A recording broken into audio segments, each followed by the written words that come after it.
ஒவ்வொரு வாகனங்களுக்குமான எரிபொருள் ஒதுக்கீடு சற்று முன்னர் அதிகரிக்கப்பட்டிருக்கிறது. அதாவது QR மூலமாக இவ்வளவு நாட்களாக நீங்கள் எவ்வளவு எரிபொருளை பெற்றுக்கொண்டீர்களோ அதனை விட மேலதிகமாக அரசாங்கத்தினால் இந்த எரிபொருள் ஒதுக்கீடு மாற்றியமைக்கப்பட்டிருக்கிறது. எனவே மகிழ்ச்சியான ஒரு தகவலாகவும் இது அமைந்திருக்கின்றது. இன்று நள்ளிரவுக்கு பின்பதாக இந்த நடைமுறை அமுல்படுத்தப்படும் என்பதான உறுதிப்படுத்தப்பட்ட தகவல்களும் வெளியாகி இருக்கின்றன. அதன்படி எந்தெந்த வாகனங்களுக்கு எவ்வளவான எரிபொருள் அளவீடுகள் மேலதிகமாக ஒதுக்கப்பட்டிருக்கின்றன என்பது தொடர்பாக இந்த காணொளி மூலமாக பார்க்க இருக்கின்றோம். முதலாவதாக வேன் அல்லது ஹயர்ஸ் ரக வாகனங்களுக்கான ஏற்கனவே ஒதுக்கப்பட்ட எரிபொருள் ஒதுக்கீடு 40 லிட்டராக இருந்தது. மேலதிகமாக 10 லிட்டர் ஒதுக்கப்பட்டு இனி அவர்களினுடைய புதிய எரிபொருள் ஒதுக்கீடு 50 லிட்டராக காணப்படும். இரண்டாவதாக லொரி ரக வாகனங்களுக்கான ஏற்கனவே வழங்கப்பட்ட எரிபொருளுக்கான ஒதுக்கீடு 200 லிட்டர்.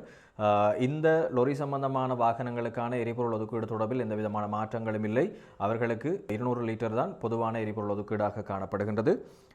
மூன்றாவதாக பஸ் ரக வாகனங்களுக்காக ஏற்கனவே ஒதுக்கப்பட்ட எரிபொருள் ஒதுக்கீடு 60 லிட்டராக இருக்கின்றது. இன்று நள்ளிரவு முதல் அவர்களுக்கான எரிபொருள் ஒதுக்கீடு 100 லிட்டராக அதிகரிக்கப்பட்டிருக்கிறது. அதாவது 40 லிட்டர் அதிகரிக்கப்பட்டு அவர்களுக்கான மொத்த எரிபொருள் ஒதுக்கீடு 100 லிட்டராகவும் அதிகரிக்கப்பட்டிருக்கிறது.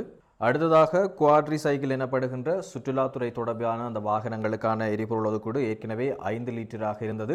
3 லிட்டர் அதிகரிக்கப்பட்டு அவர்களுக்கான மொத்த எரிபொருள் ஒதுக்கீடு 8 லிட்டராக உயர்வடைந்திருக்கிறது.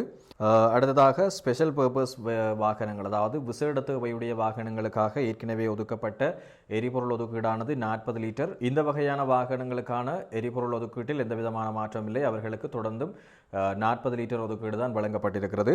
அடுத்ததாக லேண்ட் வெஹிக்கிள், அதாவது நிலத்துடன் தொடர்புடையதான வாகனங்கள், டிராக்டர் ரக வாகனங்களோ அல்லது பெக்கோவோ அல்லது ஜேசிபி ரக வாகனங்களாக இருக்கட்டும் சரி, அவர்களுக்கான முந்தைய எரிபொருள் கொடுப்பனவு 25 லிட்டராக இருந்தது.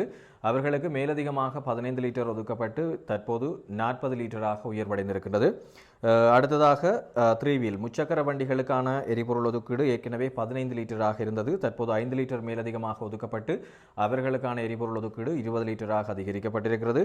அதேபோல கார் ரக வாகனங்களுக்கான எரிபொருள் ஒதுக்கீடு ஏற்கனவே 15 லிட்டராக ஒதுக்கப்பட்டிருந்தது. தற்போது அவர்களுக்கும் மேலதிகமாக 10 லிட்டர் அதிகரிக்கப்பட்டு தற்போது மொத்த எரிபொருள் ஒதுக்கீடு 25 லிட்டராக அதிகரித்திருக்கின்றது.